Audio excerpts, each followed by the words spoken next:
আসসালামু আলাইকুম। এখানে আমি আধা কাপ পরিমাণ আটা নিয়ে নিছি। এখানে স্বাদ মতো লবণ, এটা অল্প পানি দিয়ে হালকা পানি দিয়ে আমি গুলাবো।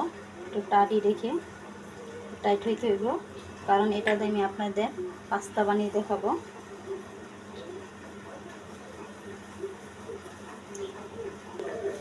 দেখেন আটার ইটা কত সুন্দর হয়েছে, এটা নরম হয়নি, এটা আমার টান না, দেখেন টান দিয়ে ছিটতে হইতেছে। এটা যত শক্ত হয় তত ভালো হয়।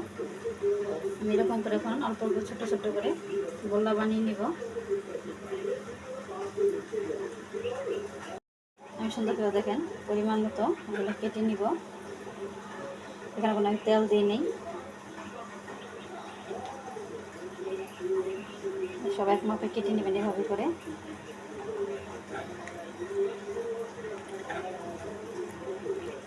দেখেন এগুলো হালকা করে সবাই ছাড়িয়ে নেবেন, এটা কোনো একটার সাথে একটা লাগেনি।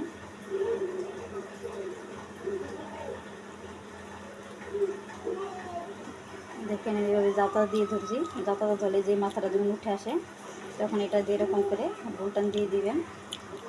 এই যে দেখেন আমি এদিকে একটা দিয়ে দিতেছি, সুন্দর করে এটা দিয়ে এক একটা ডিজাইন ধরবো। এই যে দেখেন,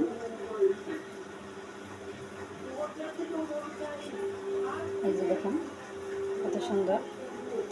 দেখেন দুই ডিজাইনের পাস্তা। আপনার চাইলে ডিজাইনটা আপনারা মন মতো করবেন। আরও যদি কোনো ডিজাইনের কি কাটা থাকে জিনিস ওগুলোর উপরে ট্রাই করে দেখবেন। এটা দিয়ে ডিজাইন করে আমি এখন বানিয়ে নেব সম্পূর্ণগুলো। দেখেন আমার পাস্তাগুলো সম্পূর্ণ সিদ্ধ হয়ে গেছে। এগুলো আমি এখন একটা গরম পানি করছি, হাঁড়ি বসিয়ে দিছি। আমি এখন পাস্তাগুলো এখানে দিয়ে দিব একে একে সব।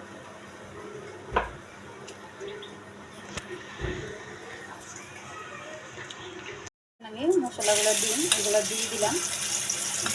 একটা পোটার ছিল,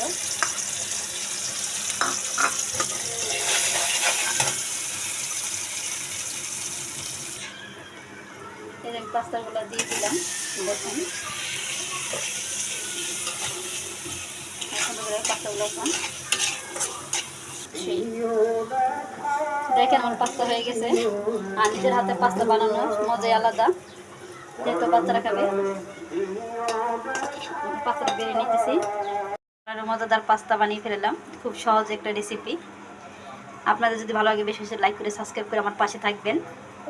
আর আপনাদের ভালো লাগে আমারও আনন্দ। অনেকেই আমাকে দূর দূরান্তে বসে আমার এইগুলো দেখতে পান, কিন্তু কেউ সাবস্ক্রাইব করেন না, এটা খুব কষ্ট লাগে।